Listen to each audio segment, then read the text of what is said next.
de debate no canal Repórter Matheus Wolff. Logo mais vão estar chegando aqui meus participantes que tiveram alguns problemas que já estão em deslocamento e logo mais vão estar aqui junto conosco. E seguinte, hoje temos bastante assunto para falar, porque estive presente na cobertura de social media de Inter e Curitiba, um jogo totalmente surpreendente, pois foi 4-3 para o Curitiba, teve 4 pênaltis, teve expulsão. Um final de semana que também teve um 4-3, só que com vitória, que foi do Grêmio, que ganhou por 4-3 do América Mineiro. E também foi um final de semana que teve final de Sul-Americana com perda de título do Fortaleza, uma rodada alucinante.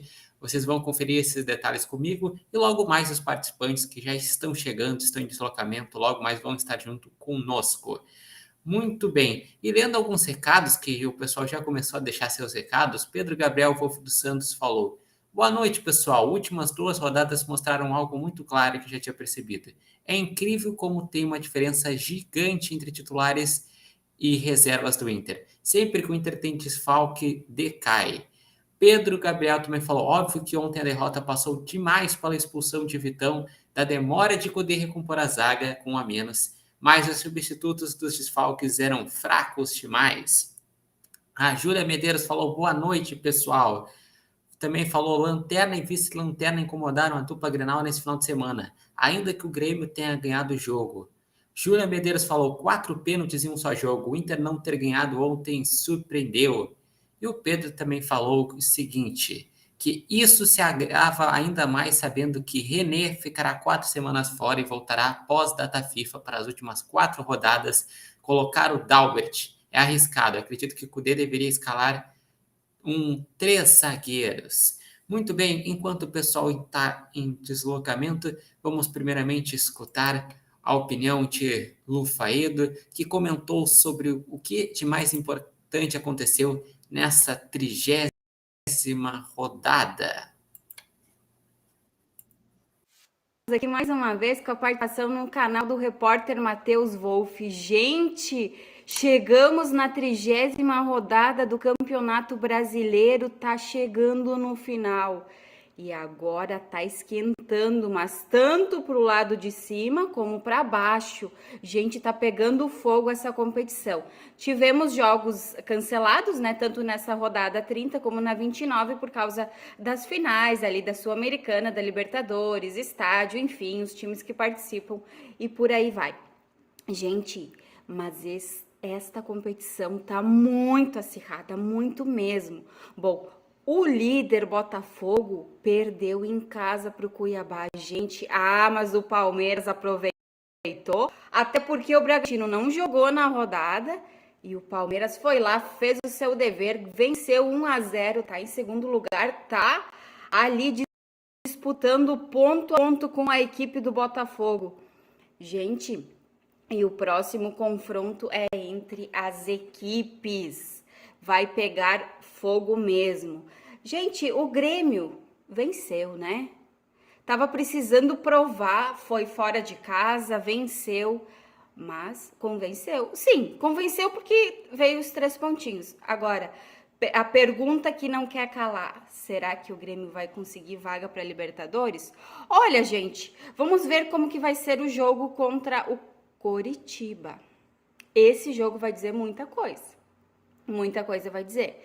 Se o Grêmio pode tentar um G6, pode voltar a cobiçar o G4, mas olha, tem Bragantino, tem Flamengo, tem Atlético Mineiro, tem Atlético Paranaense, tem o próprio Fluminense, que ainda não se sabe se vai ser campeão da Libertadores. O Fortaleza, infelizmente, não venceu a Copa Sul-Americana, né? Então, por enquanto está em 9º lugar e agora vai ser mais um candidato aí a brigar. Gente, tá pegando fogo. E na tabela de baixo, no Z4, também tá complicadíssima a situação. Gente, o Internacional perdeu para o Coritiba, jogando em casa. Foi um jogo assim, tudo bem. Temos a questão da expulsão do Vitão, que quer dizer muita coisa. Mas o Inter ficou apático. Acho que o Cudê tem bastante pontos negativos aí na escalação. Acho que a gente tem que rever na questão dos jovens, porque a gente sempre pede participação dos jovens. Mas aí botar num jogo, era um jogo contra o Curitiba, jogo em casa, era um jogo para colocar. Só que infelizmente ele foi afobado. Por isso que a gente sempre fala, vamos começar. A situação do Grêmio é a mesma coisa. Só que a dupla Grenal, ultimamente, ela tem brigado não por coisas boas, para ver quem faz o fiasco maior na rodada, né? Que o Grêmio tinha vencido, sim, do América Mineiro, mas sofrido muito para vencer, para virar. E o Grêmio só venceu por causa de um jogador, tá?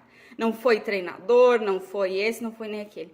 Gente, o Grêmio venceu por causa do Soares. E aí talvez tenha sido a diferença entre o Grêmio e o Internacional nos jogos. O Grêmio jogava fora, tudo bem, mas a questão aí que diferenciou foi o Soares. E agora as próximas, aí o Internacional tem chance de Libertadores? Matematicamente tem, mas eu acho muito difícil, gente, porque como eu falei ali para vocês, o Grêmio tá em quarto, mas o Flamengo não jogou, o Fluminense perdeu, mas tá focado por enquanto na Libertadores. Vamos ver, se o Fluminense não vencer, aí vai ser, aí o G4, G6 ali vai ser mais acirrado ainda. Mesma coisa, Z4. Como eu falei, acho que o Z4 já tem garantido Coritiba e América Mineiro. Mas aí as outras duas vagas têm fortes candidatos. Vasco, Santos, até o próprio Corinthians eu coloco aí. Tem muito candidato. Gente, até a próxima. Um grande abraço a todos.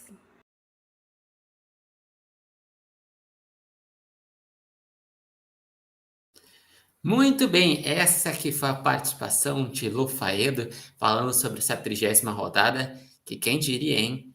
14 gols envolvendo a dupla Grenal. Grêmio que ganhou, voltou a ganhar fora de casa depois de 4 meses. Fazia tempo demais.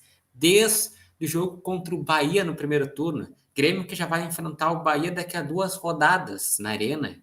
E o Internacional perder para o Lanterna do Campeonato Brasileiro, um time que já está rebaixado, porque o Coritiba, mesmo tendo ganhado do Internacional, está 11 pontos do primeiro fora da zona de rebaixamento.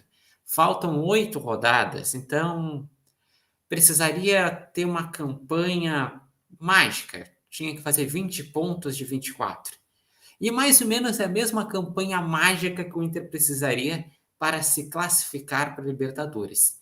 Porque com a derrota, o Internacional com 38 pontos, basicamente precisaria ganhar todos os jogos. Chegar a 62 pontos para garantir G6. Porque não tem garantia que vai virar G7, não. Porque é o seguinte, com a derrota do Fortaleza, a única chance de virar G7 é se o Fluminense ganhar a Libertadores e entrar no G6. Senão, vai seguir o G6. E o Inter também tem que se preocupar em chegar logo aos 45 pontos. Faltam só 7 pontos. Faltam 8 rodadas. Mas o Internacional tem que parar de dar essas rateadas que está fazendo no Campeonato Brasileiro. E agora, pessoal, seguinte, vou mostrar para vocês, para ilustrar melhor, a tabela do Campeonato Brasileiro. Como que está a situação do Brasileirão, que faltam apenas 8 rodadas, que tem um líder que já foi mais isolado, mas que está tropeçando bastante. O Botafogo, no retorno, tem apenas 12 pontos em 10 jogos. Se ele seguir essa média, ele só faria mais 12 pontos e chegaria a 71. 71 é risco de perder título. Tem um Palmeiras que está encostando, que tem 53 pontos. Tem um Flamengo e um Bragantino que não jogaram nessa rodada, que teve o jogo adiado devido a o Flamengo querer que o jogo fosse no Maracanã e como tem a final da Libertadores adiada, enfim, então a briga pelo título que parecia que não ia ter graça? Tem graça porque o Botafogo está dando graça ao campeonato. Botafogo tem 59, Palmeiras tem 53, Bragantino 52, mas se ele ganha um jogo a menos pode chegar a 55, ficar só 4 pontos e ainda tem confronto direto. O Grêmio não dá para dizer que está na briga, porque já fez tanta bobagem no campeonato, já perdeu para Vasco, já perdeu para Santos, já perdeu confronto direto, já teve sequência de 4 jogos sem vencer. Não dá para acreditar. E pelo desempenho, também não dá para acreditar que o Grêmio vai brigar realmente pelo título. Ele vai brigar pelo G4 e pelo G6. E a rodada o favoreceu, porque deu um empate entre Atlético Paranaense e São Paulo. Então, com esse empate entre Atlético Paranaense e São Paulo, o Grêmio não foi ultrapassado pelo Atlético Paranaense. O Flamengo não entrou na rodada, então o Grêmio, que começou em sexto, foi para quarto lugar na rodada. E seguinte, o Grêmio, que vê que também um Atlético Mineiro forte nessa briga, que tem 49 pontos. Um Atlético Paranaense que ainda tem esse sonho. E seguinte, o Fluminense que tá ali, ó, vai jogar a final da Libertadores, tá em 1/8, 45 pontos. Se perde pro Boca Juniors, tá perto ali nessa briga. E o Fortaleza, tem 42, mas tem 2 jogos a menos. O jogo a menos contra o Botafogo e o jogo a menos dessa rodada, que seria contra o Cruzeiro, que vai acontecer no dia 18 de novembro. Então, até o 9º lugar é disputa por vaga na Libertadores. O Inter está naquela zona neutra. O Inter tem 38 pontos, está em 12º lugar. E seguinte, está 6 pontos da zona de rebaixamento. Não está tão perigoso como já teve em outros momentos, que o Inter já chegou a estar a 1 ponto da zona de... 2 pontos da zona de rebaixamento. Mas é bom que o Inter faça seus pontos o quanto antes. O Inter tinha uma sequência de 5 confrontos diretos. O Inter ganhou de Vasco e de Santos, perdeu para o Bahia e agora perdeu para o Curitiba. Falta desses confrontos diretos, agora contra o América Mineiro e também contra o Cruzeiro. Se fizer os 6 pontos, basicamente se livra do rebaixamento. Chega a 44 pontos e com 44 pontos faltaria 1 pontinho para se escapar pelaquela média histórica. Mas tem que cuidar. Eu já defendi aqui nos meus debates que acredito que o Inter termina em 10º lugar, porque se tu olhar para quem está na frente dele, o São Paulo está num clima de férias. O Cuiabá ganhou do Botafogo nessa rodada, mas o Cuiabá não é muito confiável, não. Daí tem um Corinthians que empatou o clássico com o Santos, mas que também não joga um futebol bonito. Tem o Bahia que está ali embaixo e tem jogos difíceis, então acredito que vai brigar contra o rebaixamento até o final. O Santos, que também acredito que vai brigar com o rebaixamento até o final. E tem Goiás e Vasco que empataram na rodada e com isso se mantiveram ali na zona de rebaixamento. Eu vejo que tem um quadrangular pelas últimas 2 vagas. É Vasco com 31, Goiás com 32, Santos e Bahia com 34. Esses vão brigar para não pegar as últimas 2 vagas, porque Curitiba com 23 e América com 19, esses já era. Não tem chance de se escapar da Série B.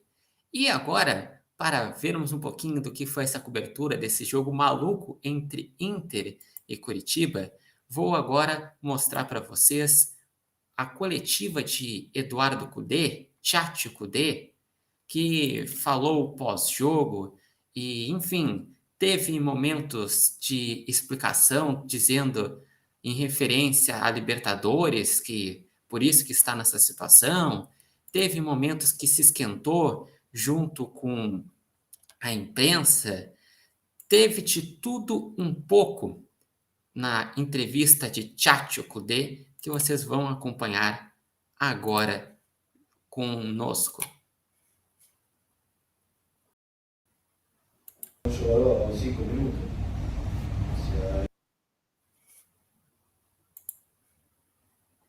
El análisis después deportivo, que hay, seguramente hay un error, por eso terminamos sufriendo una expulsión. Sí, admitido obviamente que hay un error, que si esa jugada sabíamos que podía acontecer, sí, sabíamos que podía acontecer. Obviamente que hay un error, pero bueno, después por eso faré lo que faré. Sé que puede falar de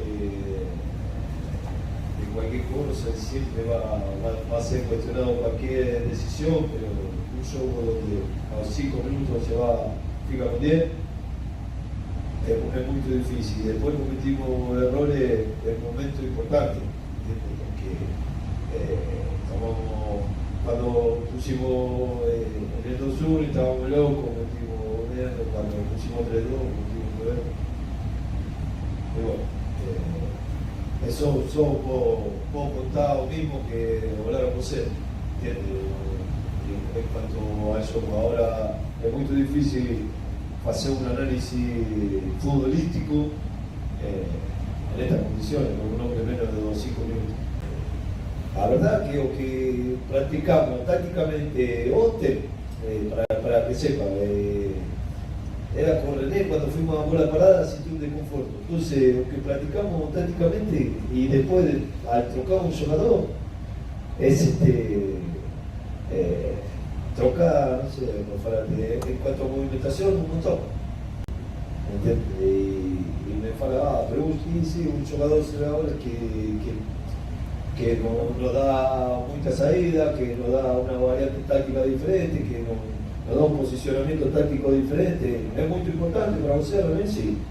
Para Inter es muy importante. Entonces, no quiere decir que no reemplace, pero las características son otras, ¿entiendes? Entonces, tuvimos que trocar cosas y a eso sumado de que a los 5 minutos ficamos con un jugador.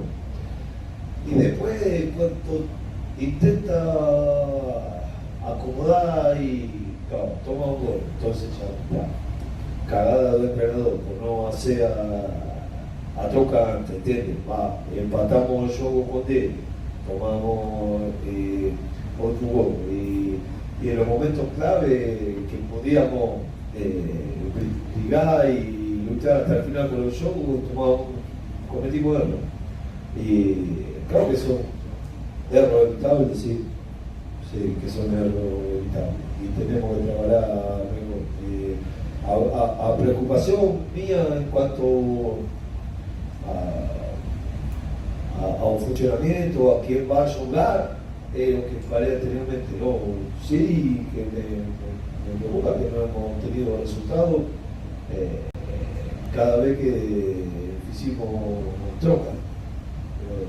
¿No es cierto? Es la verdad, era la realidad. Y cuando tuvimos todo a disposición, fue un time súper competitivo, ¿entiendes? Y entonces tenemos que levantar o acomodar un nivel de un grupo para que esté más corto, pero no es algo que no venga falando con los jugadores, por eso es un motivo para aquí. Entonces tenemos que trabajar, o tenemos que trabajar para no sentir cuando nos falta o no tenemos un grupo completo.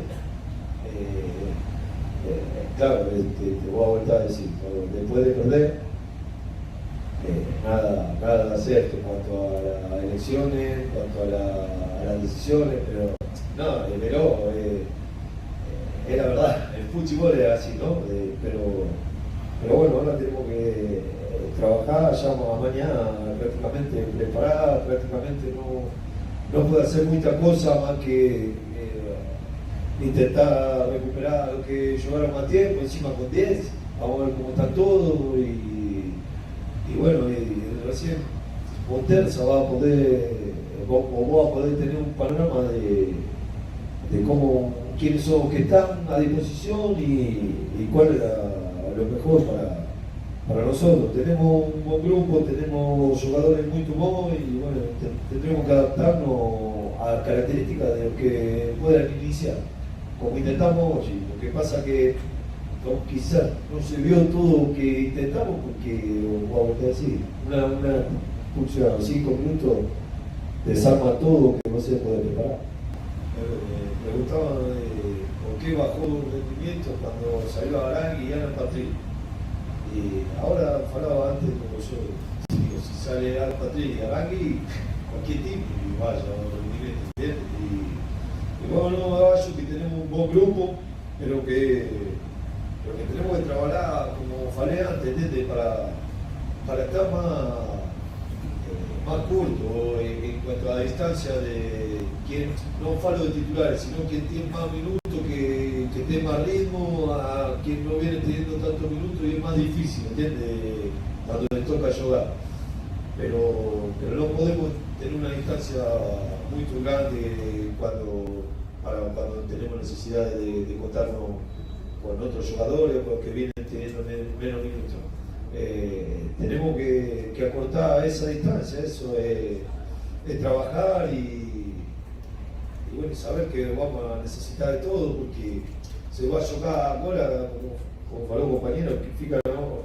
Ainda tem 8 partidos, prácticamente cada 3 días saca a data FIFA que va a ser 15 días, se juega cada 3 días o menos de cada 3 días y vamos a precisar de todo, ¿entiendes? Y difícilmente van a poder jugar todo o que necesitemos 90 minutos cada 3 días, es difícil, ¿entiendes? Y esto, aparte de no haber obtenido 3 puntos, hoy hace un esfuerzo con un hombre menos mucho tiempo, que físicamente también lleva otro desgaste, ¿no? Y bueno, vamos a recuperar algunos jugadores y vamos a perder otros, como falaron José, para el próximo show, y tenemos que estar todo enfocado en que podemos jugar al mismo jeito de la misma manera. Entonces esa es la verdad de lo que precisamos de todo. Después, si dio cierto show o no, si salió mejor un jugador o no, pero ahora en cuarta precisamos ganar. Queríamos dar minutos para ver cómo acomodábamos la partida para ayer que estaba. Y bueno, no desarmar en cuanto a gente ofensiva, ¿entiendes? Porque iba a tener que tirar algún media, como amortización, con de menos, y bueno, eso es principalmente, tampoco estaba generando tanto, estábamos con la bola, pero bueno, sí, coincido con usted también de que se desvirtuó el juego a partir de la expulsión. En cuanto a por qué Pedro, y por eso usted falo en la movimentación, a veces yo tengo que jugar ese jugador, ese media, a veces tengo que jugar por fuera, a veces tengo que jugar por dentro, y no es la característica de él. Yo vayo más a Pedro como un segundo atacante que por fuera, salvo como estoy falando. Si decidimos jugar en algún momento como lo que va, como ha jugado mucha partida aquí él, es diferente. No tenemos una movimentación donde puede dar de cierta manera. No quiere decir que no lo utilice en algún momento, pero te estoy explicando por qué tácticamente entiende lo que estoy falando. Y íbamos a salir sabiendo que él y yo vamos con un centroavante, yo con un delantero, y vamos a salir con 2 centrales desde el juego y estirar los 2 laterales largos, ¿entiendes? Entonces, en qué trocó y en qué quizá deja de tener la posibilidad de él, que yo con René puedo salir a jugar con un lateral como un tercer central o mismo como un segundo volante por momento, como venimos haciendo. Bueno, René no estaba, Darwin no es lo mismo que René en cuanto a características, tenía que jugar por fuera, no puedo hacer de él salir a jugar como un tercer central o como un segundo volante, ¿entiendes? Entonces, y Pedro Enrique por adentro no lo veo. Eso en cuanto a... ¿Y por qué a Troca? Porque el fútbol, la Troca estaba preparada antes de la penalización do penalti. Estaba antes de este show. Eu quero saber do teu No, trabalho. pero ¿cómo estaba antes de este show? ¿Estaba contento con el rendimiento del time que viene mostrando? Vinha uma evolução, mas vinha essa variação do Campeonato Brasileiro. Venía en una evolución, veníamos ganando 2 shows, jugábamos en casa. Ahora la variación es simple. Hoy si cuando tener un show menos de 5 minutos es muy difícil. El fútbol brasileño es muy competitivo, todos los shows cuentan y es muy. Ahora, si usted quiere ir a un cuestionamiento, siempre va a cuestionar. ¿Entiendes? No todo al margen que cuestionamos o último show con Vasco. ¿Entiendes? A troca. Si quiere que fare. Si no puedo tocar 2 jugadores para dar descanso a los 30 minutos del segundo tiempo, ganando 2-0, ¿cuándo va a tocar? ¿A ver? ¿Cuándo va a tocar? ¿Qué puse? Un central más, después puse 2 centrales más. Esto ya me aconteció también en mi carrera en otro momento. Sufrió al final, está bien. ¿Cuántos cruzamientos metió Vasco? ¿Cuántos cruzamientos? ¿Vos se sabe? ¿Cuántos cruzamientos? ¿Cuánto haya? ¿Cuánto haya? ¿Tengo un número? ¿Cuánto? 43. ¿Qué va a poner? Entonces todo se cuestiona. Cuando ganamos cuestiona. Cuando perdemos con un jugador de pulso, la tronca, la decisión, va a pasar resultado. Siempre vale lo mismo. Cuando usted gana es un genio y cuando pierde es un boludo. Hoy me toca ser boludo. Lo principal, el riesgo que tomamos fue intentar ser campeón de la libertad. Y por eso falla, fue chico. Cuando hoy después de una derrota va a decir que no sé. Pero también te puedo falar que estuvimos 10 minutos de jugar a final de la sábado. Y hallo que todo, porque yo cuando falo para vos, o lo que muchas veces hacían así con la cabeza, que coincidían todos que había que apuntar a eso, ¿no? O estoy errado, o no sé, no había. Entonces, por eso aconteció lo que aconteció. O tenemos esa distancia para la calificación. Nos jugamos todo a la Copa y a tener una vaga directa, ¿entiendes? Para la próxima. Tuvimos un perro, pero competimos. Hacía 8 años que no estaba en una semifinal también,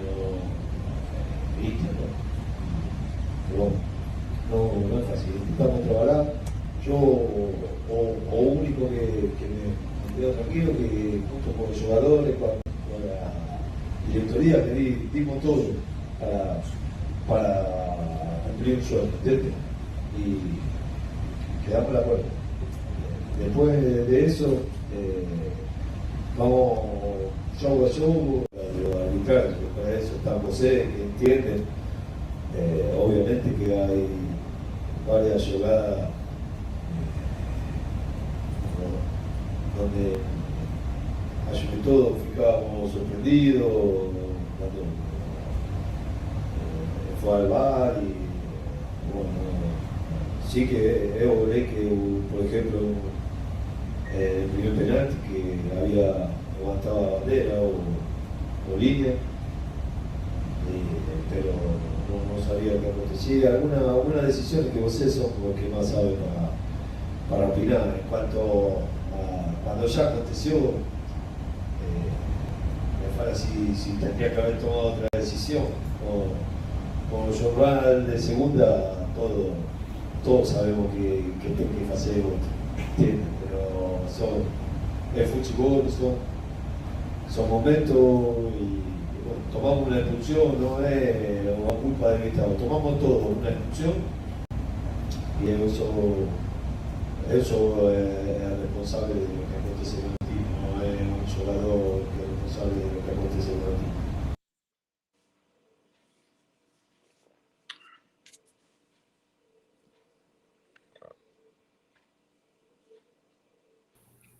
Muito bem, agora sim estamos aqui também junto com o Dan Gonçalves. Acabamos de escutar a entrevista de Eduardo Cudê, Tchatcho Cudê, que aliás até compartilhei alguns trechos nas minhas redes sociais.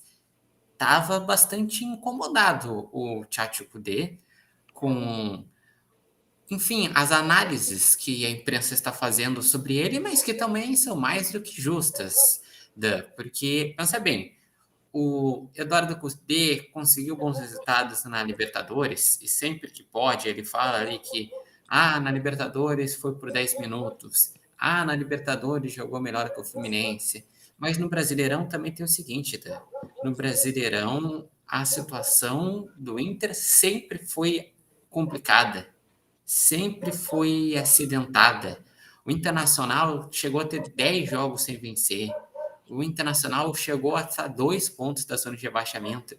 E o Internacional chega faltando 8 rodadas para terminar o campeonato sem ter uma certeza de que pode brigar mais do que brigar contra o C4, porque, sinceramente, brigar por Libertadores, depois de perder para o Curitiba, eu fiquei com a nítida impressão do que já era, porque faltam 8 rodadas, o Inter tem 38 pontos, precisaria mais ou menos fazer uma média de 100%, 24 pontos desses 24 a serem disputados. Porque, tudo bem, digamos que a média diminua um pouquinho para 58, ainda assim 20 de 24. Ou seja, as críticas que se fazem ao desempenho e aos resultados do Cudê no Brasileirão, eu vejo como muito justas. Porque ontem se quis muito botar a questão de que teve um expulso. Teve, realmente. Que falta ter uma homogeneidade no elenco. Falta. Mas, enfim, mesmo assim, dava para ter conseguido algo melhor do que perder de 4-3. Tomou 4 gols do Lanterna. Eu não tenho essa estatística aqui, né, Matheus? Mas pegar quantos times o Curitiba venceu? 3, 4 vitórias no campeonato? Mesmo com 1 a menos, dava para ter ganhado o Curitiba. Eu vou dar uma opinião, lógico, toda opinião é pessoal, né, Matheus? Mas uma opinião pode ser... A gente não vai gostar. Eu não gosto das entrevistas do Cudê, eu sei que tem gente que é apaixonada. Porque é 4, 5 minutos numa resposta e às vezes ele enrola. E um espanhol dele não é muito claro para nós aqui, que estamos acostumados, né, com português, não é um espanhol muito claro, às vezes tem que escutar 2, 3 vezes a entrevista, assim, uma resposta para te entender bem. A maioria das pessoas, né, a não sei quem tem um espanhol muito afiado, eu não gosto das entrevistas dele. E eu acho que os resultados do Inter têm participado. Daí vamos citar que ele citou, contra o Fluminense, nós perdemos um mundaréu de gols, era para a gente ter sido classificado, era injusto. Bom, então a gente pode dizer que o Inter também chegou às semifinais da Libertadores injustamente, Matheus. Porque era para o Inter ter sido eliminado pelo River Plate, porque era para ter tomado uns 4 lá na Argentina, onde o Rocher foi disparado melhor em campo. Contra o Bolívar, na Bolívia, era para o Inter também ter perdido o jogo.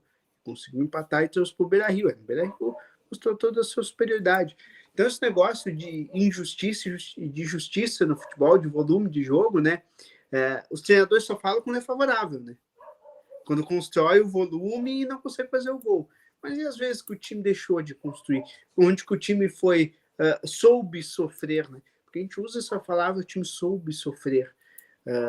E muitas vezes não soube. Porque tem um goleiro espetacular, tem um goleiro... Sofrer contra a defesa, o teu time adversário amassa e o teu goleiro não passa sufoco. Isso é saber sofrer, porque tua defesa, o teu sistema defensivo, como um todo, não vazou. O teu goleiro é sempre o último recurso numa defesa. E não foi assim. Contra o River Plate sofreu contra o Bolívar lá, principalmente na atitude, e não conseguiu segurar o Fluminense com um homem a mais. Se a gente pode dizer que o Inter perdeu por causa de um homem a menos contra o Curitiba, e quando teve um homem a mais contra o Fluminense, deixou de matar o jogo. Aliás, mais uma vez, né, Matheus? O Éner Valencia perdendo muitos gols. Muito gol de novo. Até quando ele fez o gol. Primeiro ele erra o pênalti, daí sobra o rebote, daí ele faz o gol. Mas ele errou o pênalti, errou outras chances de gol. Ontem, por exemplo, Alan Patrick de novo fez uma grande partida. Mas adianta o Alan Patrick fazer uma grande partida se o entorno não ajudou? Porque, por exemplo, ontem, me explique, até agora estou tentando entender, por que o Depena começa a partida? Porque o Depena, todo mundo sabe os problemas que ele teve, que ele não faz uma temporada legal. Por quê? Porque eu botei a entrevista e ali o Kudê tentou explicar que não, que já tínhamos treinado e pelas características, e daí também o Dalbert pelas características, que tinha treinado com o René no sábado, daí ele teve o que acabou se lesionando, enfim, ele teve problemas, mas eu acho muito fraco dizer assim, se tem um bom City Gala, eu faço as grandes atuações, mas daí dá um probleminha, uma mísera coisa acontece, alguém dá um sopro no Beira-Rio e algum jogador se machuca, algum jogador se lesiona, algum jogador toma cartão amarelo, interessante. Isso mostra que a formatação gerente ruim e mais os que são razoáveis estão em uma fase. Porque, sinceramente, Bruno Henrique, para mim, não é jogador ruim. O Pedro Henrique, na temporada passada, conseguiu ter atuações melhores. O Luiz Adriano, por pior que esteja sendo temporada, ele também tem alguns recursos. Enfim, tu olha do meio para frente, dava para render mais do que está rendendo. Tu pega assim, Matheus, eu acho que o Vitão foi totalmente infantil, porque com 10 minutos de jogo, mesmo contra o Curitiba, o cara tá saindo na cara do gol, é mais fácil tu tomar o gol do que levar o cartão vermelho naquele momento do jogo. Tá? Porque o Inter tinha tudo para virar o jogo mesmo que tomasse aquele gol, e até com certa tranquilidade. E aí outras decisões equivocadas do Kudê também, porque demorou 28 minutos para trocar praticamente o zagueiro.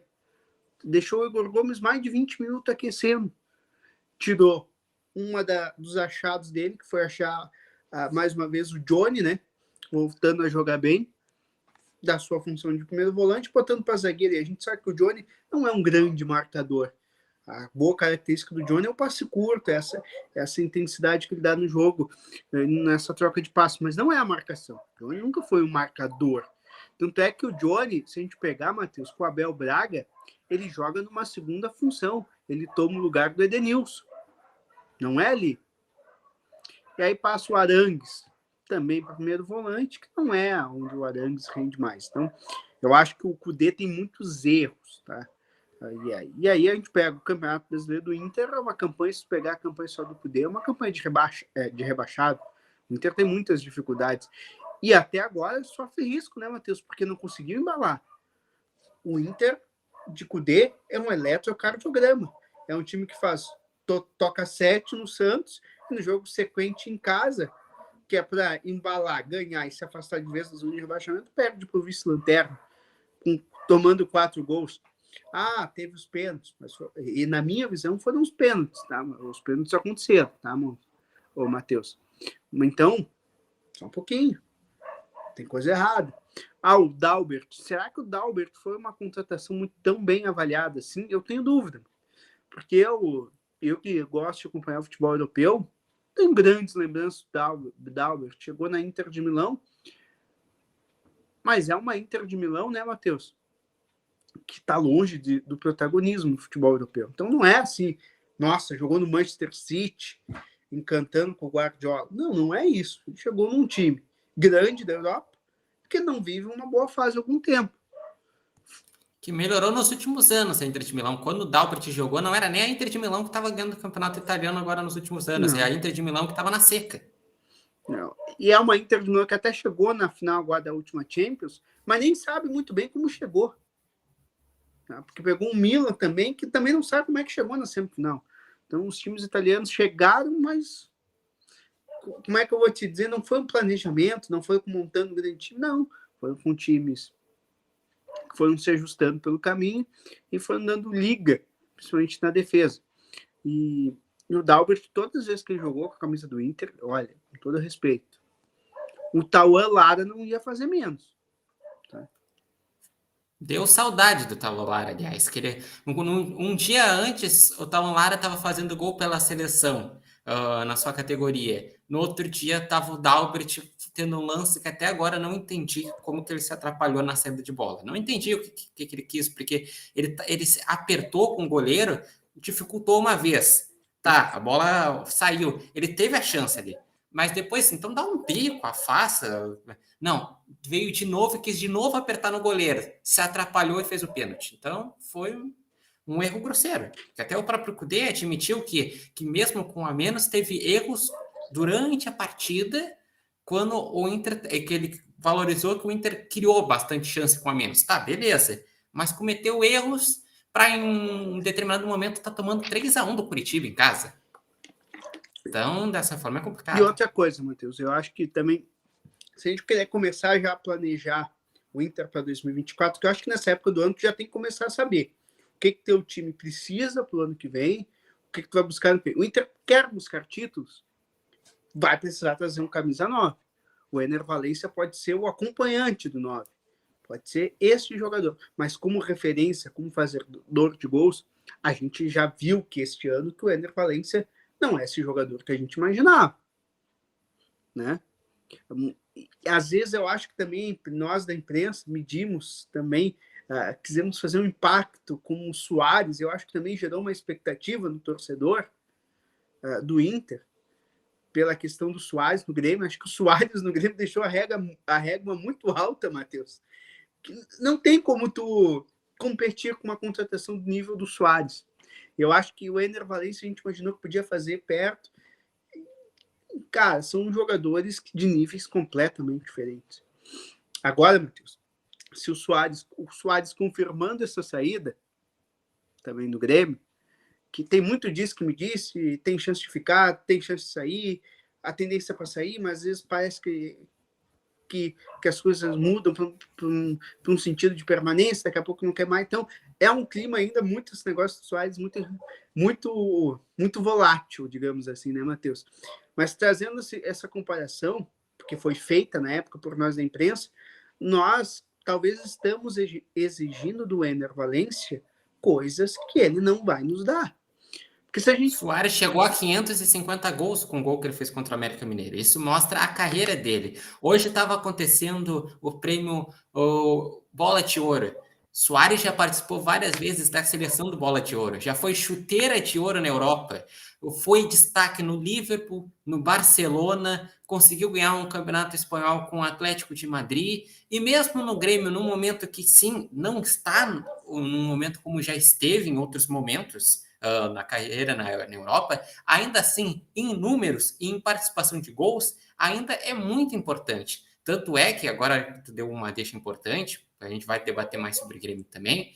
Seguinte, se tem a grande dúvida, se saiu o Suárez, quem o Grêmio iria conseguir pegar? Porque o Grêmio depende de duas coisas, principalmente. Depende que o coletivo funcione, que o meio-campo do Grêmio gere oportunidades, porque todo centroavante precisa que alguém gere oportunidades, e também precisa ter a intensidade. O Suárez é um jogador que faz os gols, que dá assistências, e mesmo quando ele fica em seca de gols, se nota que é um cara que é uma liderança para o grupo. Então, é um diferencial. E no Internacional, quem tu viu assim que foi o grande nome? Alan Patrick. Alan Patrick, se tivesse assim o bola de ouro do Inter e o bola de ouro do Grêmio, já que a gente pegou o contexto aqui, eu não tinha dúvida para quem dá para cada um deles.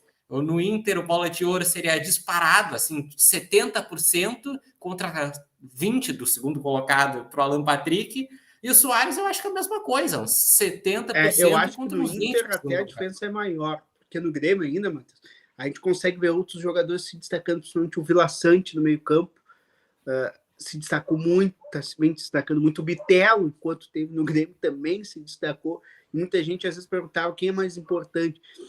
Eu já vi nós, imprensa, questionando quem é o mais importante no Grêmio: o Suárez, o Bitelo, o Vidia Sante. No Inter não tem essa discussão. É o Alan Patrick. O Alan Patrick sai, o time do Inter desmonta. Por exemplo, o Matheus, o Grêmio sem o Suárez, com todas as dificuldades, conseguiu virar um jogo difícil contra o Flamengo. O Inter, sem o Alan Patrick, com todo respeito, não consegue ganhar do jogo do Flamengo em nenhum momento.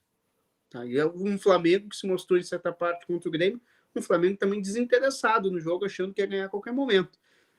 O Inter é muito dependente do Alan Patrick. O Alan Patrick é fundamental nesse time. E a dependência, porque o Alan Patrick faz gol, dá assistência, dita o ritmo. O Inter depende de alguns jogadores. Depende do Arangues, que pode ver quando sai o Arangues e entra o Bruno Henrique ou entra o jogador, cai o nível, depende muito do Alan Patrick. E outra que eu vou dizer, vai fazer falta agora no jogo contra o América Mineiro, Maurício. Porque independente se for jogar o Pedro Henrique ou se for de novo jogar o Depena, vai cair muito o nível. Porque o Maurício é uma peça fundamental, mas o Alan Patrick, ele é o seguinte, quando o Inter jogava mal no início do ano, ele era o único que se salvava. Quando o Inter começou a jogar bem na Libertadores, alguns jogos brasileiros, ele era o melhor e elevava o nível dos companheiros. E quando o Inter tem partidas desastrosas, que nem a de ontem, quem foi um dos poucos que se salvou? O Alan Patrick. Então, o Alan Patrick é fundamental. Inclusive, o Kudê disse num trecho da coletiva, que me falaram numa outra vez que quando saiu o Alan Patrick e saiu o Charles Arangues, caiu o rendimento. Ele disse que qualquer time que se saísse Alan Patrick e saísse Arangues, cairia o rendimento. Sim, mas poderia cair menos, né? Poderia ser uma diferença menor.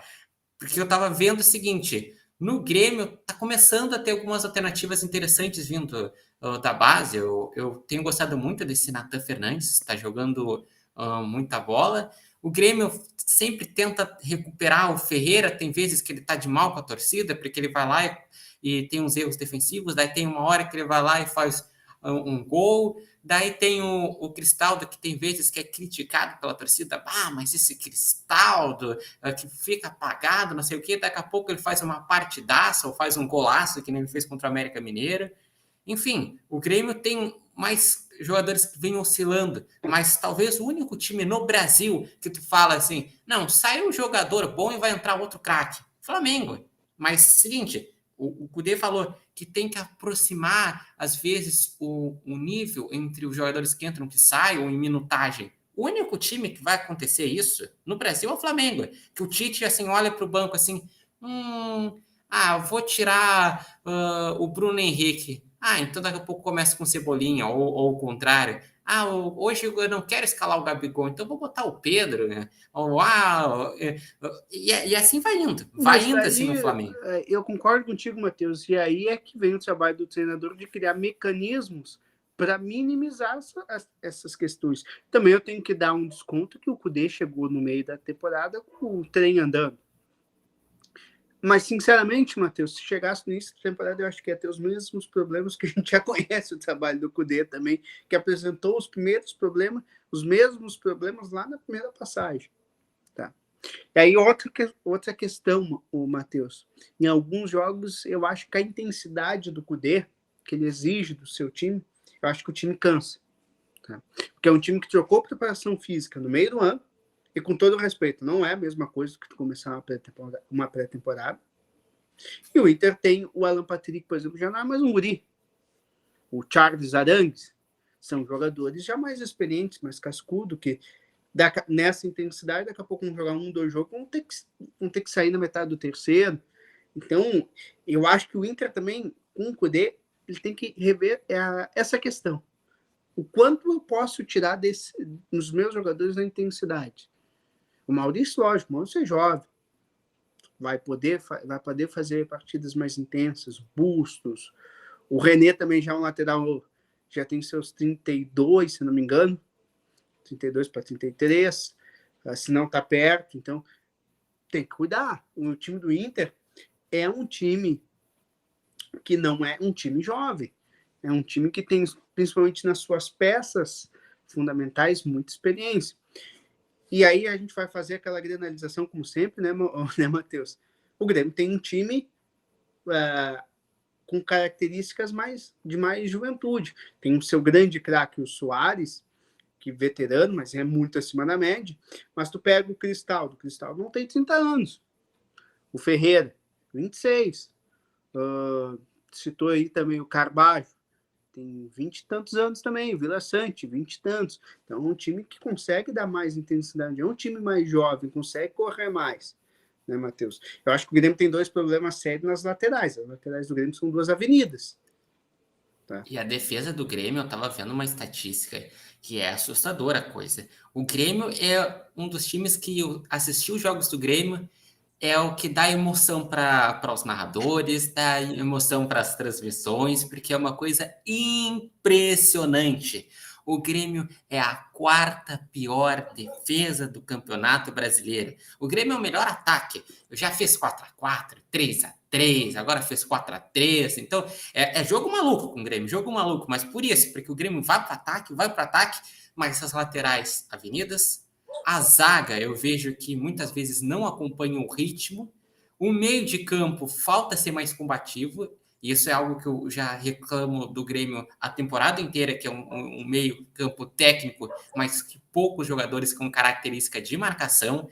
Até às vezes os próprios atacantes, pontas, nem sempre eles voltam para marcar. Às vezes quando é os garotos ali, tipo o Natan, até volta, mas o Ferreira já não volta tanto. Então, é um time que falta marcação para conseguir ser um time mais coeso. E uma pergunta que eu faria ontem para o Cudê, mas ainda não tive a oportunidade de ser um daqueles que vai lá e faz a sua perguntinha na coletiva, E mas principalmente quando chegaremos perde, lá. né, Montes? Né, Matheus? Aí, Daí é perde, complicada a microfone coisa. queima. Mas eu ia dizer o seguinte, que eu iria perguntar para o Cudê sobre a questão do equilíbrio, porque muito se falou, que a temporada faltam 8 jogos, está distante da Libertadores, o Internacional teve a questão da expulsão, mas e o equilíbrio do Inter? Porque o Inter sempre toma gol. O Inter é um time que, mesmo quando ataca, deixa as brechas. Muitas vezes não é um time seguro. Isso que eu sinto falta do time do Cudê. Eu acho que o Cudê, ele qualificou o time na questão de jogar mais, pelo menos o time titular, mas falta equilíbrio. E falta, muitas vezes, conseguir o que se exige do treinador, que é tirar o coelho da cartola. Porque pegar os 11 titulares sem nenhum problema e fazer jogar, não é tão fácil, mas acontece. Mas o treinador é diferente, é aquele que encontra alternativas, encontra esquemas táticos e faz potencializar até jogadores que às vezes não são um primor técnico jogar a bola. Vou dar um exemplo. O Abel Braga, no Internacional, era o rei de chegar ao jogador que era médio, parecer que era fenomenal. Olha o exemplo, por exemplo, do Fabrício, que jogava no Inter. Não era um lateral fenomenal, mas no Internacional jogava muita bola.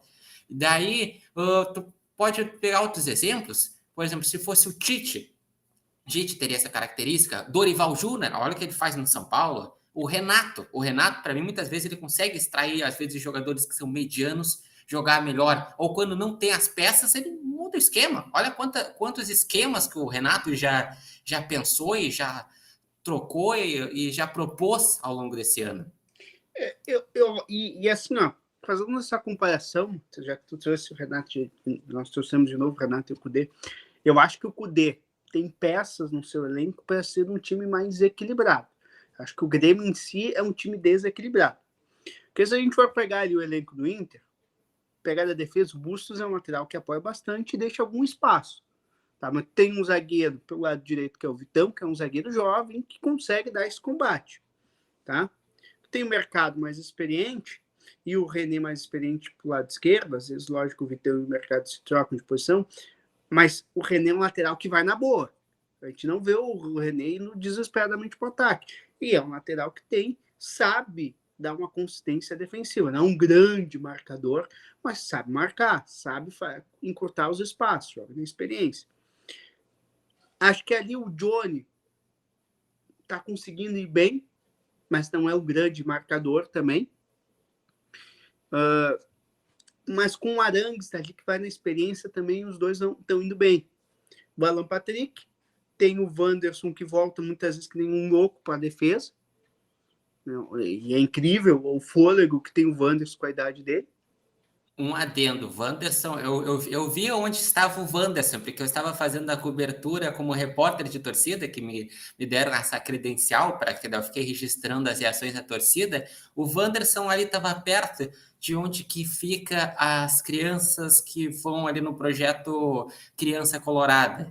Daí o Wanderson estava assistindo com seus pares. Eu vou fazer um registro.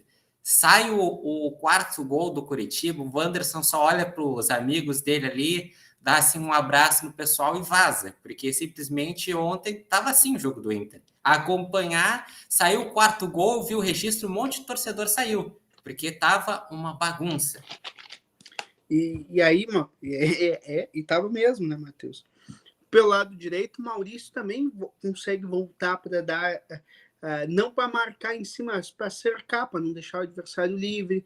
Tu tem um Valência que consegue também dar essa intensidade de voltar para até um certo ponto ali, a intermediária de defesa, para não deixar os volantes sair, para não deixar os zagueiros sair. Então, eu acho que o Inter tem essa característica. Se a gente for pegar o Grêmio, o Soares não dá para voltar para marcar, né, Matheus? O Soares tem que deixar. Ao contrário, marquem por ele, porque ele que vai ser o diferencial. Então, marquem por ele. Pelo lado esquerdo hoje, quem é o titular? A gente nem sabe bem quem é o titular no lado esquerdo. É o Cristaldo, é o Ferreira. E ambos não voltam para marcar, porque não tem característica. Pelo lado direito, a mesma coisa. A gente nem sabe quem é o jogador pelo lado direito no meio campo do Grêmio hoje, como titular. Se a gente for pegar os 3 volantes do Renato, também, Matheus, Vila Sante, PP e Carbajo, eles têm mais característica de sair para o jogo do que de marcar também. Os 3 volantes do Grêmio têm mais característica de saber jogar do que de marcar. Aí já dificulta. O João Pedro e o Reinaldo não marcam ninguém. Aí fica os 2 zagueiros expostos. E tu tem um Jeromel já se encaminhando para o final de carreira e um Kahneman também, que não é mais um guri. Quando o Grêmio jogava assim, Matheus, tu tinha o Jeromel e o Kahneman no ápice, que no 1-1 eles são muito bons, continuam sendo muito bons, só que agora toda hora, uma hora eles vazam. E quando tu tem o Bruno Alves, e aconteceu no jogo contra o América, o Bruno Alves e o Bruno Vini, daí vira uma festa, porque são 2 zagueiros que têm suas qualidades, mas não são espetaculares que nem o Jeromel e o Kahneman. Então, tu pega 2 zagueiros comuns e deixa eles expostos o tempo todo, eles vão vazar, eles vão falhar. Porque daí a gente está pedindo coisas que eles não vão nos entregar. E eu acho que por isso o esquema, o Grêmio é desequilibrado, mas eu não vejo muito como o Renato consertar essa mecânica, Matheus, pela característica do grupo que ele tem. Tu já viu jogos na arena, né? Vamos dizer assim, vamos tirar o João Pedro e vamos colocar o Fábio. É outra avenida. O Fábio, às vezes, parece que é mais volante do que lateral. Porque está muitas vezes mais fechando o meio do que fechando o espaço pelo lado do campo. O Cuiabano. O Cuiabano é outro lateral que jogou muito bem, mas é um lateral extremamente ofensivo. Estava até lesionado agora. Wesley Costa. Eu vi jogos da base, é bom jogador, mas também é ofensivo e mostrou que não está pronto. Então, o que o Renato pode fazer mais? Eu acho que daí fica um pouco mais complicado pela característica do grupo. Botou os 3 zagueiros, mas daí fica um time que não ataca e nem defende. Também. Que não consegue atacar bem nem defender bem. Então, eu acho que o time do Grêmio é esse eletrocardiograma porque faltou, porque o seu elenco em si foi bem montado pelo que o Grêmio poderia fazer, mas tem carências enormes que a base não conseguiu sustentar. Aí a gente pode dizer, Matheus, foi um erro de avaliação dos meninos da base? Será que o Ronald não merecia mais chances? O Milo até se machucou, então agora está fora.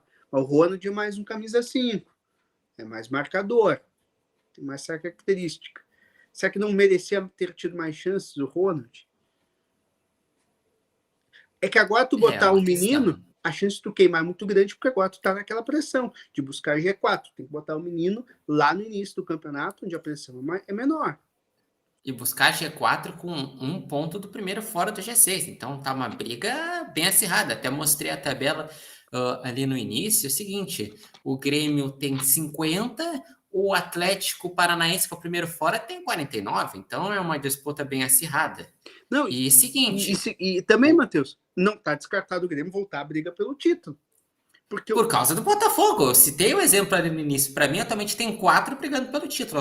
Eu só disse o seguinte, o Grêmio só não está brigando pelo título, apesar de todas as suas carências no elenco e de atuações abaixo, devido a alguns resultados que ele cometeu por aí. Por exemplo, ter perdido para Santos e para Vasco. Agora, essa estabilidade de 4 jogos, o Grêmio ter perdido confrontos diretos, É por isso que o Grêmio não está. Eu também não posso, talvez, cobrar que o Grêmio estivesse brigando, porque ele veio da Série B, está fazendo uma campanha muito boa, porque quem vem da Série B, daqui a pouco terminar o campeonato em 4º lugar, só daqui a pouco atrás de um Flamengo, Palmeiras, ou em 5º, atrás de um Flamengo, Palmeiras e Bragantino, é uma campanha muito boa. Um trabalho do Renato mas espetacular. Se tu pegar, pois, é só te pegar, Matheus. Quem que veio com o Grêmio?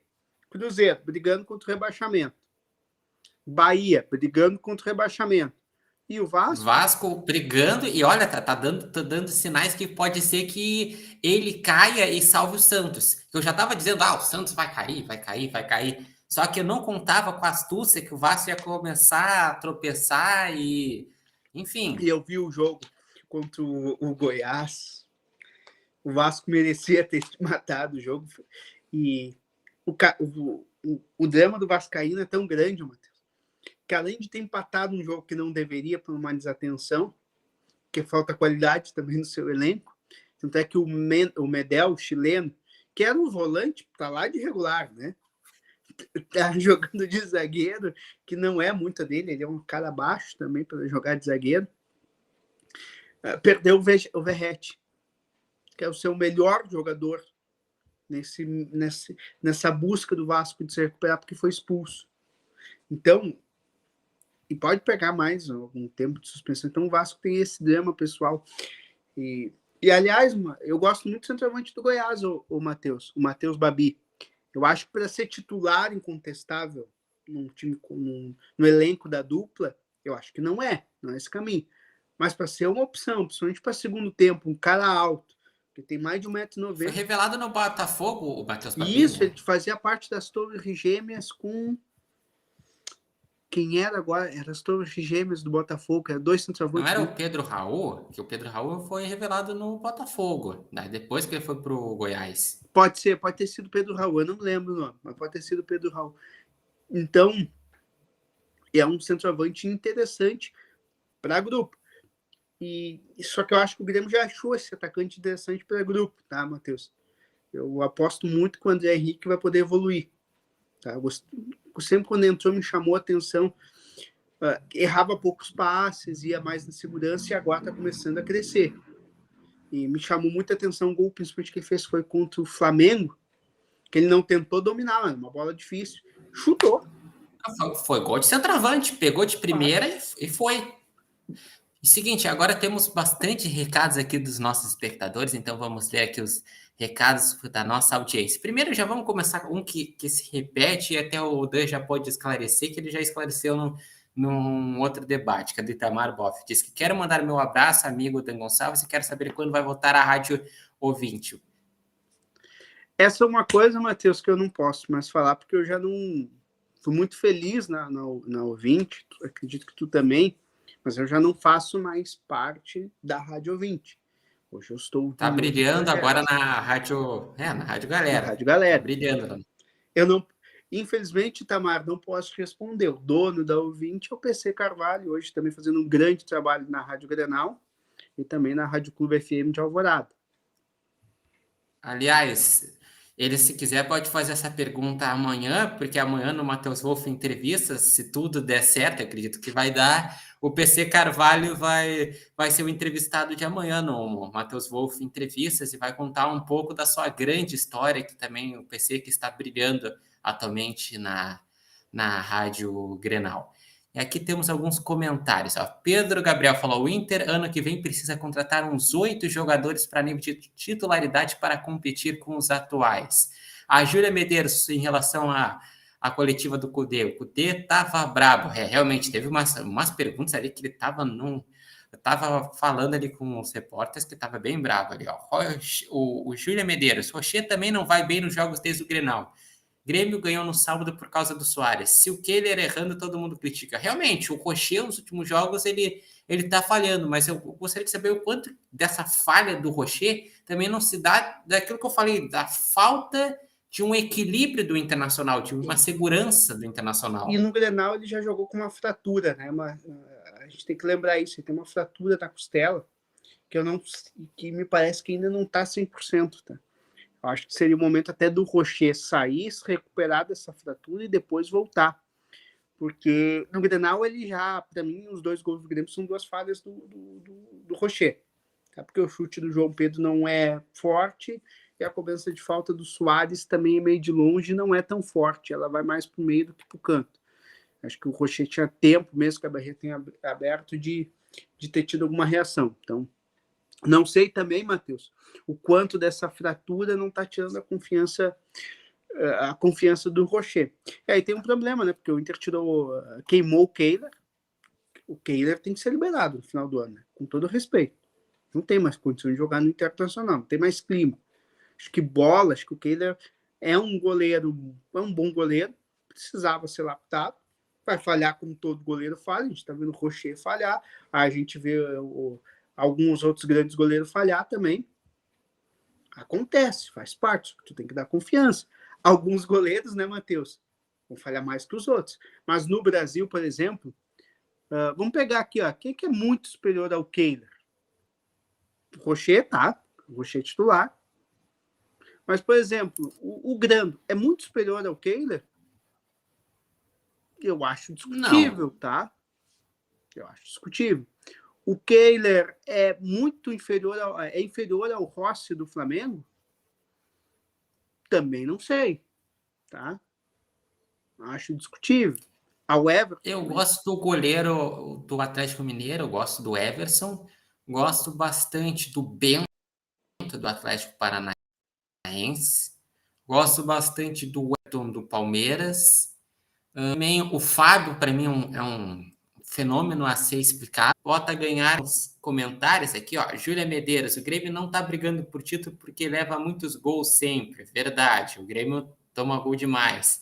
Pedro falou, o Vasco vai salvar o Santos. Júlia Medeiros falando, o Vasco já tá estragando a queda do Santos, capaz do Santos se salvar mesmo. Pedro Gabriel falou, ainda acho que o Bota ganha um título, mas tá pedindo para entregar. Deixa eu ver o que mais temos aqui, ó. Tem um comentário que eu achei muito engraçado. Pedro Gabriel falou aqui, ó. Fabrício era Roberto Carlos comparado ao Dalbert Tavalara. Pior é que analisando as atuações de Dalbert Tavalara, realmente era um desnível técnico. O Tavalara realmente, o Botafogo está entregando o título, né? Botafogo, pelo amor de Deus, 12 pontos em 10 jogos. Tá fazendo o que o Arsenal fez, né? Vamos pegar o Botafogo, né, Matheus? O Botafogo não sabe nem por que tá lá. Vamos pegar, se a gente pegar o elenco do Botafogo, o Inter tem, acho que até tem mais time. O time titular do Inter é melhor que o time do Botafogo. O time do Grêmio, eu acho mais time que o Botafogo. Acho que o Botafogo teve um cara que fez muita diferença, que foi o Tiquinho, principalmente no início, agora tá tendo uma queda também. Então, no restante, o Botafogo é um time super comum. E deu liga com o Luiz Castro, né? O Botafogo também deu azar. O técnico recebeu um caminhão de dinheiro e um convite, né, Matheus, que não dá para recusar, só do Cristiano Ronaldo. Daí complica a situação. E muito bem, ainda temos aqui mais um trecho para a gente repercutir da cobertura como social media, que ontem estava difícil de escutar as palavras dos jogadores, porque ontem só um jogador falou na zona mista. Foi o Vitão, bem no momento que eu estava gravando a coletiva do Tchatcho Kudê. Vitão, que depois eu vi a entrevista dele pelas mídias tradicionais, e que ele assumiu a culpa da derrota, que ele saiu chorando em campo, dizendo que perdeu por causa do vermelho que ele levou com 5 minutos. Realmente, se tu analisar o jogo, influenciou muito, mas também é um jogador que é bem importante nesse time do Kudê e também era bem importante com o Mano Menezes. E que o Inter fez um belíssimo esforço para ele estar aqui e contou com a sorte, né? Contou com a casualidade, digamos assim, não vou dizer nem sorte, porque ele veio de uma situação triste que acontece na Rússia e Ucrânia. Então, e ficou devido a se estender a situação lá da Rússia-Ucrânia. Mas é um belíssimo jogador. Não, se a gente for pegar, o Depena também vem nessa levada, por causa da guerra. O Alan Patrick também, porque o Alan Patrick é do Shakhtar, né? Então a gente vê algo que o Inter também se acertou por esses jogadores que vieram do leste europeu, né? Principalmente no ano passado. Esse ano o Inter não foi tão feliz assim nas suas contratações, Matheus. Acho que o Vitão é um grande jogador. Lógico, a expulsão dele tem um peso, mas não acredito ter sido a principal, porque eu acho que o técnico errou demais. Os jogadores em campo erraram demais.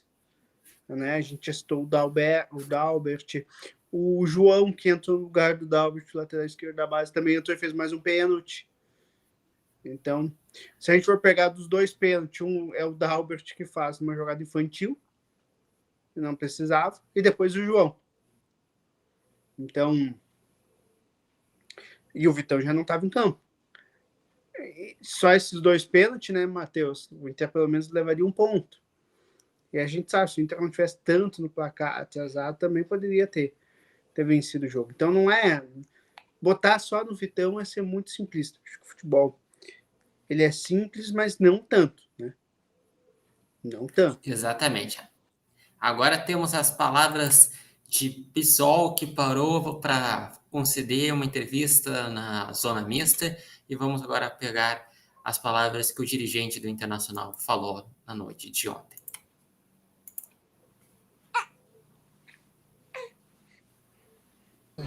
Mas também é importante a gente fazer um registro de que vocês acompanharam aqui um jogo totalmente atípico, com 4 idas ao VAR, 13 cartões amarelos, 1 cartão vermelho, uma falta de critério para nós até, embora a ausência de um jogador nosso repercute diretamente no nosso desempenho em campo, nós também temos a nossa indignação com relação ao lance que teve, claro, com nós contra o Charles Arangues, que para nós teve uma força excessiva, onde ali para nós teria também que ter um critério de expulsão do jogador, e daquele jogador que no fim das contas ainda foi o jogador que fez o gol ainda contra nós, e em seguida estrategicamente o Curitiba ainda acabou tirando ele do jogo. Então é um jogo que é atípico, passa pela arbitragem do nosso ponto de vista, mas que não nos exime da responsabilidade, fica muito claro isso para o nosso torcedor, porque também a gente precisa entender que, se a gente olhar os números, temos mais de 60% de posse de bola, temos aí também quase 90% de acerto nos passes, tivemos 16 dos 17 lances de gol, aí, finalizações, então, que demonstra que o nosso time teve assim, a busca, como sempre teve, né, nos jogos, a busca do resultado até o final. Pizol, além desse lance do Arangues, quais outros que a direção entende que houve falha, especialmente o lance do Vitão, né, na visão da direção não foi para expulsão? Não, até a gente não faz essa avaliação com relação ao lance do Vitão, mas os critérios de cartão amarelo, por exemplo, nós tivemos mais 2 jogadores que não vão poder jogar, que é o Johnny e o Maurício, que no nosso ponto de vista são amarelos ali, que amarelos diante da confusão que o árbitro instaurou dentro do jogo, causou um critério de amarelo totalmente equivocado para nós. Teve um outro lance, né, se vocês perceberam, ali na entrada do Pedro Henrique, ali, o quarto árbitro autoriza a entrada dele, o juiz não entende a entrada dele e dá um cartão amarelo para ele. Então, demonstra a incapacidade de entender o jogo da arbitragem. E isso a gente precisa também entender que, do ponto de vista anímico, dentro do jogo, onde tudo está acontecendo, naquela dinâmica da velocidade das coisas, isso acaba afetando também o anímico do jogador. Para ver mais um lance que nos indigna também, e aí é uma coisa que a gente sistematicamente vem falando aqui, que é a situação da demora. A gente pegou um lance ali, que o lance que foi pro VAR, o lance onde foi o pênalti marcado, onde anterior ao pênalti foi marcado o impedimento, foi mais de 5 minutos parado ali o jogo, pelo menos, se não falha a memória aqui. E isso tudo causa demora no jogo, aspecto anímico, tranca, isso gera resultado, sem nenhuma dúvida, do ponto de vista técnico em campo. Agora, pessoal, em algum momento você até falou que tiveram os erros de arbitragem, mas que não exime as falhas. Que falhas foram essas que aconteceram hoje, na sua avaliação? Na verdade, a gente, quando tu faz, para mim a avaliação fica prejudicada quando a gente fica com um a menos. A gente acaba tendo um outro desempenho em campo e isso passa diretamente por uma expulsão que se tivesse tido o mesmo critério com relação ao outro jogador, nós teríamos um jogo, vamos dizer assim, de igual para igual. Então nós entendemos que, do ponto de vista de desempenho, eu acredito que nós tivemos um desempenho condizente com aquilo que a gente vem demonstrando em campo. O estilo de jogo e a forma de busca do resultado até o final. A gente também tem muita tranquilidade, embora a indignação interna ela é gigantesca, porque nós, volto a dizer, nós temos as nossas pretensões, esse resultado é importante para nós, mas também não dá para fazer terra arrasada aqui. Nós também precisamos entender que até pouco tempo atrás, um jogo contra o Grêmio, nós fizemos um volume de jogo, poderíamos ter feito um placar muito mais elástico. No jogo passado, contra o Santos, fizemos um placar elástico e tudo estava certo. Não é assim também. Nós internamente temos o nosso diagnóstico e entendemos que nem tudo está certo, a ponto também de achar que num resultado adverso em casa, que a gente não gosta, nos chateia, está tudo errado. Óbvio que não. Então a gente tem que fazer esses ajustes internos, a gente olha para frente e não tem outra fórmula, eu tenho dito isso com muita tranquilidade, se não é trabalhar dia a dia. E também quero fazer o registro aqui que a nossa torcida hoje demonstra isso. Se a gente calcular, são 30, 60, 90, quase 100 mil sócios em 100 mil torcedores em 3 últimos jogos. Isso demonstra a confiança da torcida e eu acho que, de certo modo, a gente vem demonstrando o futebol que demonstra a perspectiva futura. Agora, Bisol, saindo um pouquinho do tema do jogo, você falou a respeito de perder o Johnny, que é uma perda lastimável para a equipe no próximo jogo, mas surgiu também a informação de que o Inter pode perder o Johnny de maneira definitiva, de uma forma de venda. E também algumas outras informações a respeito de não de chegadas, mas de permanência, como o Alan Patrick estendeu o vínculo. O que você pode adiantar para o torcedor que às vezes precisa de uma notícia boa também nesse momento de derrota? Na verdade, a gente já se manifestou em outro momento, contratações, saídas, a gente tem deixado para o final do ano.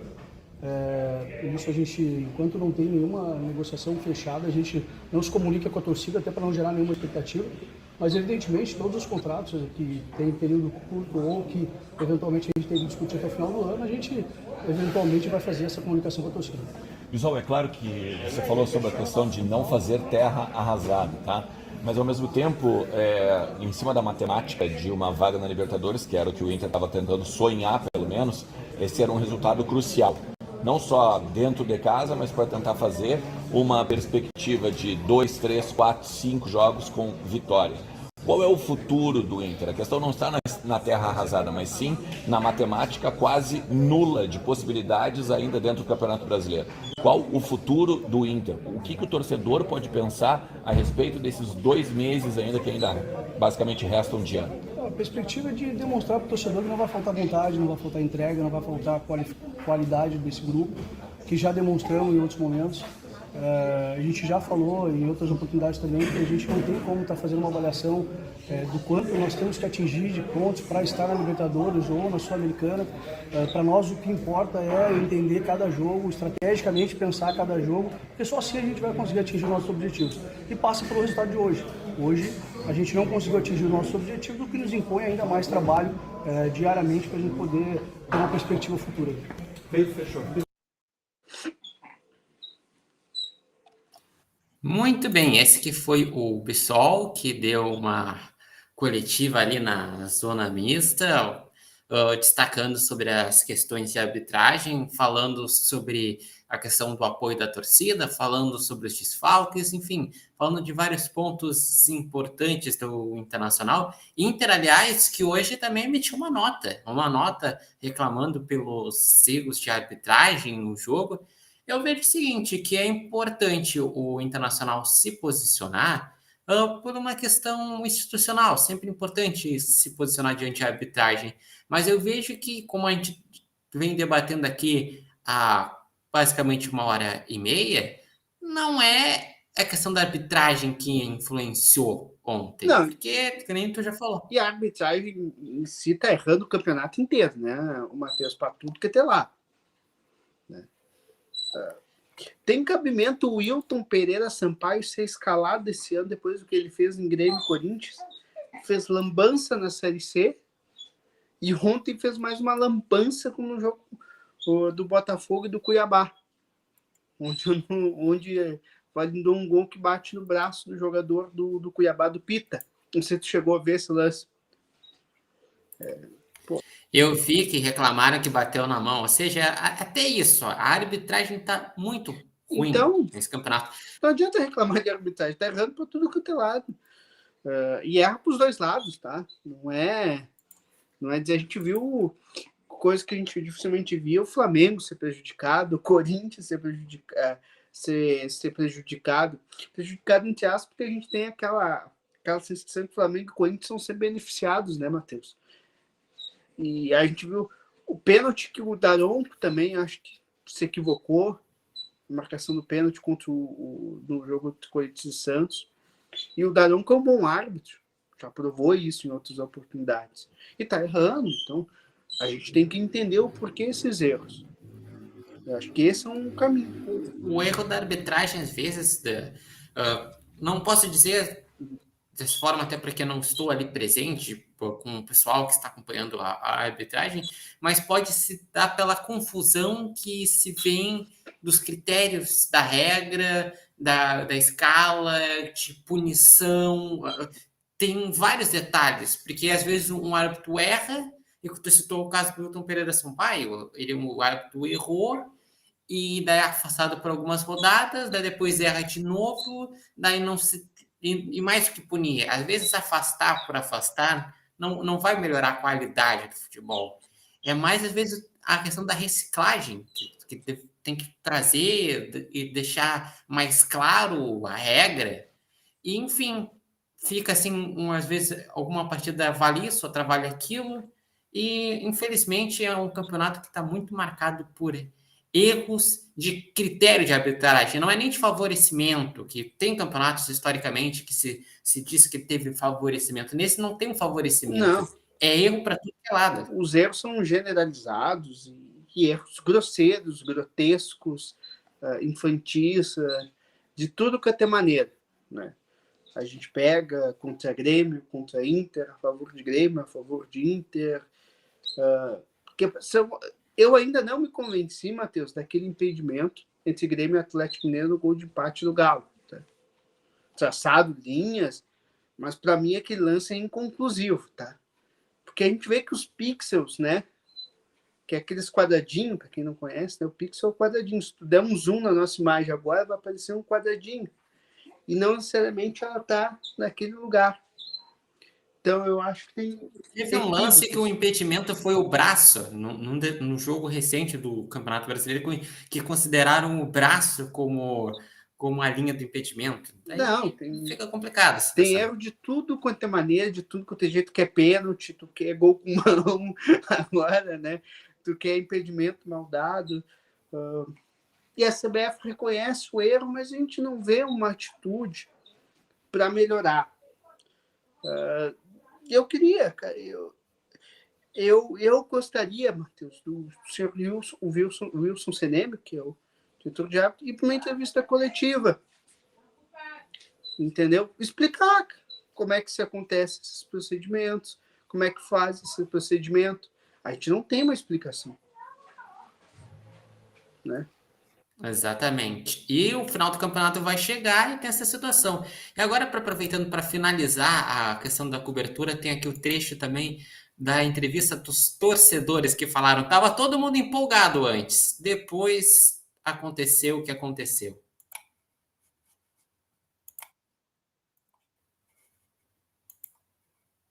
Curitiba, qual é o seu nome? Anderson. Anderson, você vem com bastante frequência aqui pro Beira-Rio? Uma vez no mês. Já é uma boa frequência. Seguinte, qual o palpite para hoje, Anderson? 2-0. Quem vai fazer os gols? 2 Maurício.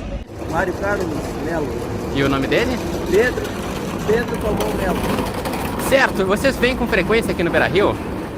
Geralmente a gente vem, mas 2, 3 vezes no ano a gente vem. É uma boa frequência. E hoje, acredita que qual vai ser o placar? Hoje eu consegui uma vitória de 3-0. E quem vai marcar? Hoje Ener Valência, Patrick e Dalbert. Bruna Natiele. Vocês vêm com frequência aqui? Sim. E seguinte, qual a expectativa para esse jogo? Bastante expectativa depois do 7-1 que a gente fez no último jogo.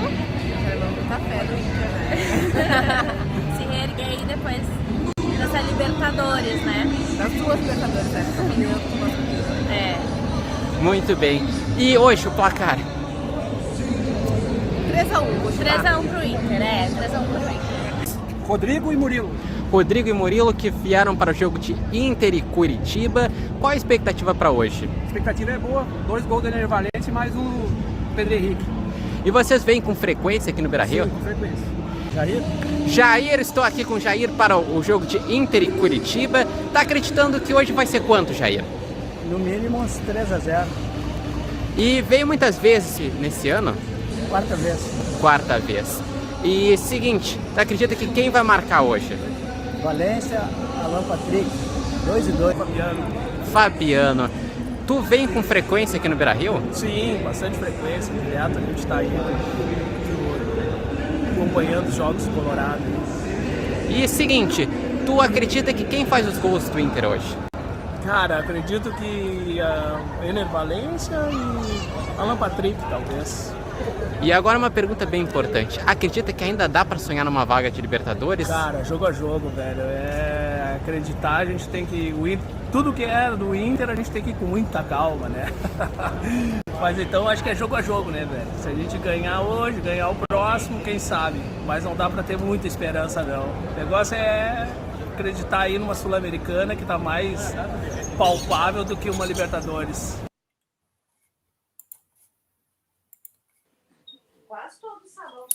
E ele tinha razão, né? Tinha razão. É jogo a jogo. Com o Inter não dá para se empolgar. Não dá. E era para se empolgar se ganhava esse jogo, ganhava do América, conseguia apontar. E não sai daquela parte de baixo, Matheus, daquela briga contra o rebaixamento.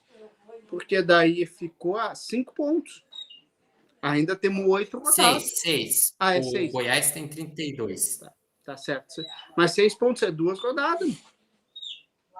Então, tem 8. E não tá pontuando assim tão bem o Internacional. O Inter tem uma estatística que nesse Mateus, campeonato brasileiro, o Inter não conseguiu ter sequência. Só uma vez teve sequência de vitórias, que foi agora e antes, quando tinha ganhado de Vasco, Curitiba e América no primeiro turno. Só teve 2 sequências no campeonato. Isso explica muito, que é um time que ganha, perde. Fica alguns jogos sem ganhar e assim vai. E quando eu falo da briga do rebaixamento, estou dizendo que o Inter vai brigar efetivamente. Mas hoje a briga do Inter é para evitar de entrar lá para o Z4 do que propriamente ir a Libertadores. O Inter não está na briga por G6. Tá mais perto de brigar contra o rebaixamento, porque do rebaixamento é 6, do G6 é 11. Matematicamente falando, tá mais perto do rebaixamento. É nesse sentido que eu falo. O Inter não vai cair. Não, o Inter não vai cair. Bom, a não ser que aconteça uma tragédia, né? Ele tem que ser uma tragédia mesmo.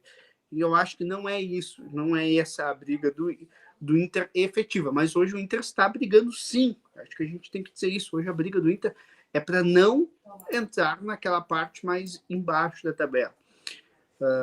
E daqueles rebaixados, Matheus, eu acho que o Goiás, o Vasco, o Santos e o outro que está ali na volta, o Bahia, eu acho que a briga está entre esses 4. Tá? Eu acho que o Cruzeiro saiu dessa briga, o Corinthians também acho que saiu dessa briga. Eu acho que esses 4 brigam por 2 vagas. Tá? É um quadrangular contra o rebaixamento. Eu disse isso também quando analisei a tabela ali no início. São esses 4, eu digo mais ainda, desses 4, para mim, Bahia não cai. O Bahia tem jogando futebol interessante, acredito que não cai. E para mim o Goiás cai. Eu vou ser mais reto ainda e direto. É Vasco e Santos por uma vaga na Série B. Ou o Vasco cai de novo pela 5ª vez, ou o Santos tem um rebaixamento inédito. Para mim é isso. É Goiás mais um grande. Eu não gostaria de ver nenhum desse... não é que eu gostaria que o Goiás caísse, tá, Matheus? Acho que não é isso. Mas eu acho que a história do Bahia na elite é muito grande. Eu acho que não merecia. É um campeão brasileiro. Eu acho que não é que não merecia no sentido da gestão do clube, que mais uma vez teve suas falhas, né? Mas acho que a torcida não merecia ver mais o rebaixamento do Bahia. E seria muito bom, porque eu acho que o Vitória vai subir, né? A gente vê de novo um clássico baiano na elite do futebol brasileiro, ver um Bavi. Eu diria que o Vitória, dos que estão ali na Série B, no G4, é praticamente o único que é certo que vai subir, que o resto tá uma maluquice, a briga pelo acesso. E triste de ver o seguinte, o Juventude na reta final está se entregando. Está se entregando, que agora ele não estaria se classificando pelo número de vitórias. Ou seja, o Juventude se complicou no Campeonato Brasileiro da Série B. Que em algum momento o Juventude chegou a estar brigando pelo título da Série B, que encostou no Vitória. Só que os últimos resultados não deixaram o Juventude realmente encostar. Torço muito porque o Juventude consiga esse acesso, né? Mas Vitória e Juventude, e todos os 4 que subirem, né, o Matheus, são sérios candidatos a caírem no próximo ano. Porque é um campeonato brasileiro que do mesmo jeito vai continuar muito forte, porque a gente viu o Fortaleza não é um time que tem brigado mais para cair, o Bragantino é um time que está brigando pelo título, e mais os grandes. Então, o campeonato brasileiro está cada vez mais difícil. O Coritiba, Matheus, eu acho que melhorou o seu time no meio da temporada para cá, mas já era muito tarde, porque se atrasou demais na tabela, né? O América, apesar de ter essa pontuação, fez um campeonato em que teve muitas vezes o volume de jogo, jogou bem e não ganhou. O América, se pegar um retrato do América no campeonato, que até inclusive contra o Grêmio, é um time assim que sempre produz, mas sempre toma virada. Foi a 9ª virada que o América tomou, foi contra o Grêmio. A 9ª derrota por virada, o América. Então, fez porque não teve eficácia nos seus jogos. Muitas vezes se deu pontos importantes. Inclusive, o Internacional no primeiro turno ganhou do América de virada com o Mano Menezes na reta final. Nossa, acréscimos. Então, é por aí. Quero aproveitar, então, também para esse momento para falar um pouco dos patrocinadores e, primeiramente, também pedir desculpa hoje aos patrocinadores pela questão da falha ali da internet, alguns atrasos que nós tivemos, mas sabemos a estrutura que temos aqui no canal Repórter Matheus Wolff, que sempre preza por grandes debates. Primeiramente, quero lembrar do patrocínio da Barbearia Independência, referindo novamente ao Fábio, que é o nosso grande apoiador aqui, e que se vocês quiserem agendar com o Fábio, é 5551-9249-3814. E também tem este número para entrar em contato com a Barbearia Independência, 2111-3294. Barbearia Independência, que fica na Galeria Independência, próximo ao GCPEL, fica a Barbearia Independência, bem pertinho, e tem cortes no estilo, fica na Avenida Independência 689. E quero anunciar, eu vou trazer mais detalhes em outras lives, que estou começando a criar uma nova parceria também, até trouxe aqui a caneca, vamos tirar direitinho, Ostra Café. Ostra Café, fui no sábado, fui muito bem atendido pela Patrícia e pelo Cássio, e, enfim, eles vão fazer algumas promoções junto aqui conosco. Por exemplo, tem aqui um voucher que diz assim: siga a @cafeteria Ostra Café no Instagram e retire o seu café de graça, passado ou com leite. Galeria Champs, loja 27. E vocês ficaram curiosos para conhecer a Ostra Café? Fica na Galeria Champs Élysée, 24 de outubro, número 435, loja 27, na frente do Santander. E vocês que querem entrar em contato, 5199-07-373. Repetindo, 51-999-10-73-73. E que tem o lema o seguinte: porque ostra feliz não faz pérola, mas faz café. Mandando então um abraço para a Patrícia e para o Cássio, e esperamos que seja uma grande parceria também aqui no canal Repórter Matheus Wolff. Hoje, infelizmente, não podemos anunciar com tantos detalhes, porque teve alguns problemas técnicos, mas vou anunciar também nas entrevistas e nos demais debates. E lembrando vocês, amanhã tem entrevista com PC Carvalho, um narrador que tem muita história, que eu tive a honra de trabalhar com ele na Rádio 20, que atualmente está na Rádio Grenal, já passou por Rádio Bandeirantes, por Rádio Guaíba. Enfim, o Dan também já falou um pouco sobre a história dele, que o Dan foi, quando estava na Rádio 20, ele era um coordenador de esportes e o PC era o diretor. E eu quero agradecer a ti, Dan, que no meio dessas turbulências que tiveram hoje de internet e as situações, conseguiu entrar aqui na live, participar junto aqui conosco, debater bastante sobre futebol. E agradecer a todos os ouvintes que nos acompanharam nesta noite de hoje e viram também os detalhes da cobertura que eu fiz para Inter e Curitiba. Então, desejar um abraço e as tuas considerações finais, Dan. Bom, Matheus, é um momento delicado do campeonato, né? E eu acho que tanto o Grêmio quanto o Inter tem que começar a planejar já o 2024. Acho que o Grêmio tem uma vantagem, porque sabe quem que vai comandar o clube, né?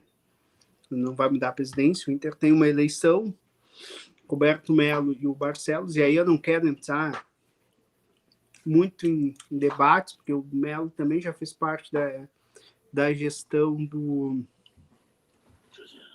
a primeira gestão que trouxe o Cudê, né? Também fazia parte por ali, então acho que os dois têm uma filosofia bastante parecida, né?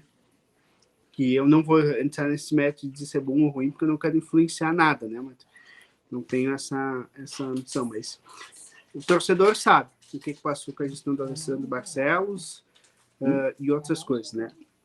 Mas, então, o Inter tem que começar já a pensar. O Cudê, não sei se é uma unanimidade mais, né? Acho que já foi até a eliminação do Fluminense, acho que o Cudê era uma unanimidade de ambas as partes, hoje eu já não sei se é tanto. Tá? Acredito que... E ontem piorou com a derrota do Curitiba. Quando eu botei ali os trechos da coletiva do Cudê, tinha alguns que estavam apoiando e dizendo que era por causa dos reforços, outros já falando fora Cudê. Então já é meio a meio a situação do É um Cudê. misto, né? É um misto. Assim como no Grêmio também tem gente que já tá gritando fora Renato, que tem que começar, o outro fica Renato, e a grande tendência da direção. A direção do Grêmio, isso é informação, tá, Matheus? Não é nem palpite. A direção do Grêmio não trabalha com outro nome a não ser o de Renato Portaluppi para 2024. Até sair. Abre a porta da capa. Internamente se falou em outros nomes, mas essa é a verdade. É o segmento do trabalho do Renato Portaluppi. Acho que o Grêmio tem essa vantagem. E acho que já teve um ano para saber o que falta de carências no time. Então, acho que acho que os dois times já têm que começar a planejar. Tá? O Inter ainda, para garimpar uma vaga na Copa Sul-Americana, o Inter precisa estar numa competição continental. E talvez, pensando em título, é mais fácil o Inter estar numa Copa Sul-Americana do que propriamente a Copa Libertadores. E o Grêmio ainda luta por essa vaga na Copa Libertadores. Para também, o Grêmio muito mais que essa vaga pela questão financeira, né, Matheus? Para poder ganhar dinheiro e pagar contas, né? Porque o Grêmio ainda está pagando a Série B e vai pagar conta ainda da Série B no ano que vem, porque a Série B destruiu financeiramente o clube e não vai ter dinheiro para investir. Inclusive, eu já colhi informações, Matheus, que vão se tentar diminuir a folha de pagamentos. Com isso, o Ferreirinha pode sair, outros jogadores podem sair, o próprio Virdia Sangue pode ser vendido, né? Jogador que desperta interesse em alguns clubes europeus. Então, é o momento dos clubes também focarem no 2023, mas pensar em 2024 para saber o que vão buscar no próximo ano. Então, muito obrigado, Dan, muito obrigado a todos. Sigam acompanhando o repórter Matheus Wolff com as entrevistas, os vídeos opinativos e debates. Segunda-feira que vem tem mais debate e amanhã tem entrevista.